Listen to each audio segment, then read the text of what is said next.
Story 1. You need to actually believe in your partner. They are human just like you and should love you for the good and bad that makes you who you are. You want someone to be in the trenches with when everything feels like it's falling apart. Story 2. If something is wrong, tell your partner and assure them that they can do the same. Sounds simple, but so many people keep things trapped inside, and it ruins marriages. Edit. You all need to chill with enraged direct messages. I am not your wife. Story 3. No one wants to speak this answer because it is useless to help anyone improve their marriage. But the most important factor in a good marriage is choosing the right spouse in the first place. Someone who shares your values, who matches your level of selflessness or selfishness, and someone who is going to grow in the same direction that you do over many years. That last one depends a lot on good luck. Story 4. Don't complain about or make fun of your spouse behind their back. When talking to coworkers, friends, and family, always speak highly about them and give them the respect and admiration that you'd want in return. Story 5. Don't stop being a couple. Be friends, have inside jokes, don't lose your own friends, have dates, have sex in risky places, and be bold. Have fun until you die together. Marriage isn't the end of your boyfriend and girlfriend phase. Story 6. I have learned not to default to problem-solving mode whenever she wants to discuss an issue. I now ask if she wants me to listen or solve the problem, which has helped avoid further frustrating her and improved our communication. Story 7. Even though you are married, you should still date your significant other, still plan little trips or dates or little things. Those moments are what made her fall in love with you. Also, it never hurts to do the little things like making coffee, filling the tank, unloading the dishwasher, and taking the dog out to just start her off on the right foot. Story 8. You don't need to spend every waking moment together. It's okay for you or your partner to have friends and hobbies that don't include you. Also, always communicate and make sure you make each other laugh. Story 9. Always be respectful. Even when you disagree about something, avoid saying or doing hurtful things. Know your partner's top 2 love languages and be sure that you are satisfying them. When your partner is talking, pay attention, listen, and learn. When there is an issue, work together to find a resolution instead of blaming each other. Keep some fun in the relationship even when you have been together for years. Story 10. Counseling shouldn't be the last step before divorce. My wife and I go to a few sessions a year. Just like changing the oil in your car, maintenance by a professional is always cheaper than a new motor. Story 11. The marriage comes first before friends, career, family, and even your kids. The best support you can give your kids is for them to live with 2 parents who love and appreciate each other. Story 12. Know yourself first. In my first marriage, I didn't really know who I was or how to express what I wanted whenever it differed from what she wanted. This leads to my second point. Don't get married quickly. Sure, there are some success stories, but I learned the hard way that some people take time to show their true colors. By the time my ex did, it was too late. We had children. Story 13. Love her unconditionally. It is not 50-50. It is 100-100. The problem with 50-50 is you are always trying to balance the scales. I did this, so she should do that. You are not roommates. She is your soulmate. Story 14. Respect her space and time. I know many men who would do what they wanted and expect everything to be done for them. All those men are now divorced.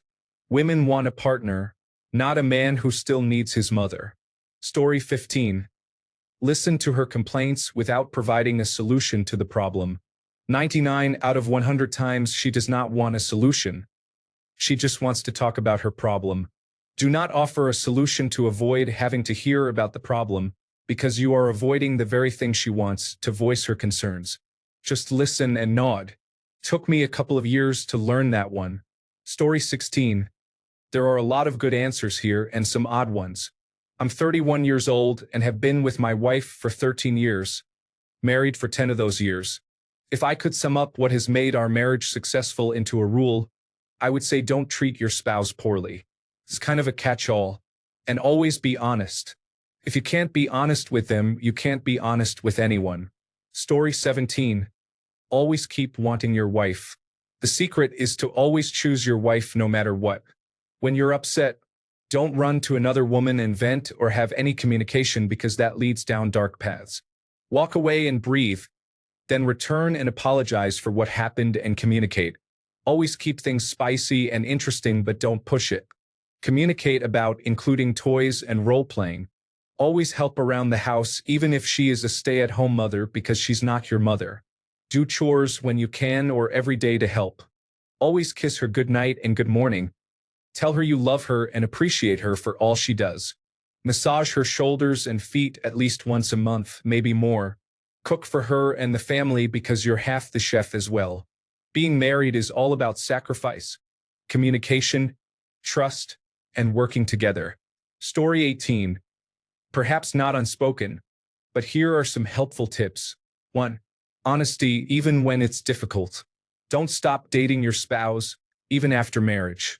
Make sure you prioritize time to get a little dressed up and take her out for dinner so she knows how much you appreciate your queen. Date nights are very important. Make your spouse a priority. She should come first when possible. Don't put her at the end of the list after work, kids, friends, or pastimes. If you don't invest time and attention in making your girl feel appreciated and loved, that is when she will start to shut down.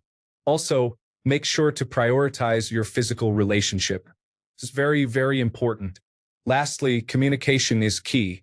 Work hard at being able to share your feelings and be strong enough to take some constructive feedback from your spouse without seeing it as an attack. Story 19. If you are touching or holding hands while speaking hard truths, it is easier for both of you. Without physical contact, you are more likely to raise your voice or get frustrated. There is a part of your brain that will actively try to distance you from intimate relationships, such as friends, lovers, and family. Fight it. Touch each other and connect when you talk. Hold each other. Hug. Hold that hug. Sex may diminish. Contact does not have to. Story 21. Any expectation you hold for your wife, you ought to hold for yourself. If you expect her to be fit, you ought to be fit. If you expect her to be supportive, you need to be supportive. If you want her to be frugal, you need to be frugal. Never ask your wife to do anything that you can or should be able to do for yourself. This is an obvious courtesy that you ought to extend to everyone, but there are a shocking number of "since you're over there" or "since you're already up, can you people." Always be the harder working partner. By work, I mean work on the family, work on the relationship, or work on the house. Most women do a lot of work that you've been trained not to see, so if you focus on being the harder working partner, you'll get things about right. Later is never. When you're living alone, it's okay to do laundry or dishes or whatever later, but that's thoughtless when you share a space with others. Doing the dishes later means she'll have to do them before she can use the sink. Don't be that guy. Believe in duocracy. In a democracy, you get a say in how things happen by voicing your opinion. In a marriage, you get a say in how things happen by doing them. Whoever cooks decides what's for dinner. Set priorities. My wife and I choose an A career and a B career. The person with the A career can work longer hours and has a responsibility to make more money and aim for promotion and raises. The person with the B career has a responsibility to be flexible and handle household emergencies, while aiming for increased flexibility. You don't need to do things that way, but everybody in a relationship needs to know what position they're playing, since a marriage will eventually accrue all kinds of responsibilities like kids, aging relatives, disability, or incapacity. Don't be bad at things. A lot of people seem to think that being good at one thing somehow compensates for being bad at something else. Now, being a great programmer and making a lot of money does not somehow compensate for being an inattentive husband or father. In a relationship, you are much better off being okay at everything than being great at some things and terrible at others. Story 21. 1. Fighting and discord are normal if you make up and genuinely apologize. Contempt and disgust are not normal and likely irreconcilable. An apology without a corresponding honest attempt to change behavior is emotional manipulation. Story 22. Married 8 years with 2 kids. When we were dating, we asked each other hard questions like what one would do if the other got sick, what we wanted long-term for ourselves, and what our parenting philosophies were. We already shared religious and political views, but these questions helped us probe beneath the surface. Her answers left me with no doubt as to her character, and time has proven me right. She and I are very different, and she's very different from the sort of woman I envision myself with, but it works because I respect her deeply. She practices kindness every day, and we're a terrific team. Your wife doesn't have to be your everything. I don't discuss current events with my wife at the breakfast table, but that's okay because I can do that elsewhere. So find someone with shared values, who knows what love is, who is capable of growth, and make sure you are capable of growth too. Story 23. You actually need to like your spouse. I say that as a woman who actually married a man who didn't like me as a person. He found me attractive, I brought good income to the table, I cooked, I cleaned, I was a driver. But he didn't like me. He also didn't like himself. You also need to find someone who will allow you to be completely honest and vulnerable with them. Someone with whom you will be comfortable sharing your deepest secrets. Someone who will cherish you. Remember, physical beauty fades after 40, and you might be stuck with the meanest person around town. Don't let that happen. Story 24. Be very careful what you say in anger. You can never take those words back. It is better to cool off and reconsider the situation before commenting on it than to say something you do not really mean that will never be forgotten. Story 25. I'm not a Christian, but if you actually take 1 Corinthians chapter 4-7 to heart, it's a pretty darn good guideline for marriage and relationships in general. Love is patient. Love is kind. It does not envy. It does not boast. It is not proud. It does not dishonor others. It is not self-seeking. It is not easily angered. It keeps no record of wrongs. Love does not delight in evil but rejoices with the truth. It always protects, always trusts, always hopes, always perseveres. Story 26. 1. Be a little bit deaf. Sometimes, in the heat of the moment, people say things that can resonate in our heads for days, weeks, or even a lifetime. Learn to be a bit deaf and attribute it to rough days. Do not overuse this skill so much that you are being verbally abused. There is a difference. Maintain separate friend groups and work functions, even volunteer opportunities. You need things to talk about because if you know everything that happened, it's going to be boring. Overuse of this skill is when you are never home. Make it normal to fantasize in the bedroom or out. Be playful. When a guy catches her eye in public and you catch her, keep it light and airy. I bet he washes dishes better than me. Now, if she is flirting with everyone, then you can't, unless that's your thing. The bills, dishes, laundry, groceries, kids, and pets are shared duties. Everyone pays, everyone cleans, everyone does everything to make a house work. Sure, she prefers to fold laundry because I am not good at it, but I have folded laundry and watched her refold hers. She pays my bills when I fixed the cars earlier in the month. Everyone does everything. Flirt at 7 a.m. when she just got out of bed and doesn't feel so pretty. Story 27. 1. Do not assume. Communicate. Happy spouse, happy house. It is okay to set expectations for what you want. If your partner has faults before marrying them, only marry them if you can handle it if those faults do not change. There is no guarantee a person will change those things, even if they try hard.